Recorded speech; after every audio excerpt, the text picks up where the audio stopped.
ഏലിയ പ്രവാചകൻ അഹാബിന്റെ മുമ്പിൽ ചെന്നിട്ട് പറയുന്ന ഒരു കാര്യമുണ്ട്. ഞാൻ വിശ്വസിക്കുന്ന യഹോവയാണേ സത്യം, ഞാൻ പറഞ്ഞിട്ടുള്ളത് ഈ ദേശത്ത് മഞ്ഞും മഴയും പെയ്യത്തില്ല എന്ന് പറഞ്ഞിട്ട് ദൈവിക നിർദ്ദേശം അനുസരിച്ച് കെരീത്തിന്റെ തോട്ടിലേക്ക് ഒളിച്ചു പാർപ്പാനായിട്ട് കടന്നു പോകുന്ന ഒരു സന്ദർഭം. തനിക്ക് കുടിക്കാൻ ആവശ്യമായ ജലവും വിശപ്പ് മാറ്റാൻ ആവശ്യമായിരിക്കുന്ന അപ്പവും ഇറച്ചിയും ദിവസേന കാക്ക കൊണ്ടു കൊടുക്കുമായിരുന്നു. കെരീത്ത് തോട്ടിലെ വെള്ളം ക്രമേണ വറ്റി തുടങ്ങി. വിശപ്പ് മാറ്റുവാനായിട്ട് ആഹാരം കൊണ്ടുവരുന്ന കാക്കയുടെ വരവും നിന്നു തുടങ്ങി. ഒരുപക്ഷെ അയച്ച ദൈവത്തിന്റെ മുഖത്തേക്ക് ഏലിയാവ് എന്ന പ്രവാചകൻ നോക്കിയിരിക്കാം. എന്നിരുന്നാൽ തന്നെയും രണ്ടു വഴിയും മുൻപിൽ അടഞ്ഞപ്പോൾ എന്ത് ചെയ്യണമെന്നറിയാതെ ഒരുപക്ഷെ ഭാരപ്പെട്ടിട്ടുണ്ടാവാം. ഞാനിനി എന്ത് കഴിക്കും, എന്ത് കുടിക്കുമെന്നോർത്ത് വ്യാകുലപ്പെട്ടിട്ടുണ്ടായിരിക്കാം. പക്ഷേ ദൈവം അവനു വേണ്ടി സാരഫാത്തിൽ ഒരു വിധവയെ കരുതി വെച്ചിട്ടുണ്ടായിരുന്നു. വഴികൾ നമ്മുടെ മുമ്പിൽ അടയപ്പെടും. നമ്മൾ അതോർത്ത് ഭാരപ്പെടരുത്. കാരണം ദൈവം നമുക്ക് വേണ്ടി പുതിയതൊന്ന് കരുതി വെച്ചിട്ടുണ്ടാവും.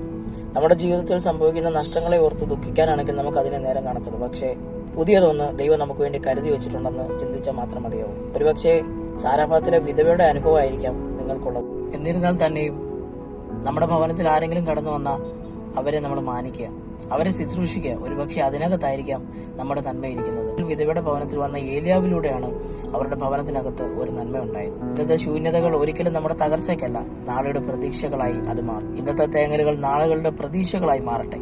ഒന്ന് ഓർക്കുക, നഷ്ടങ്ങളെ ഓർത്ത് വിലപിക്കാതെ ദൈവം പുതുതായി ഒന്ന് കരുതി വെച്ചിട്ടുണ്ടെന്ന് ചിന്തിക്കുക.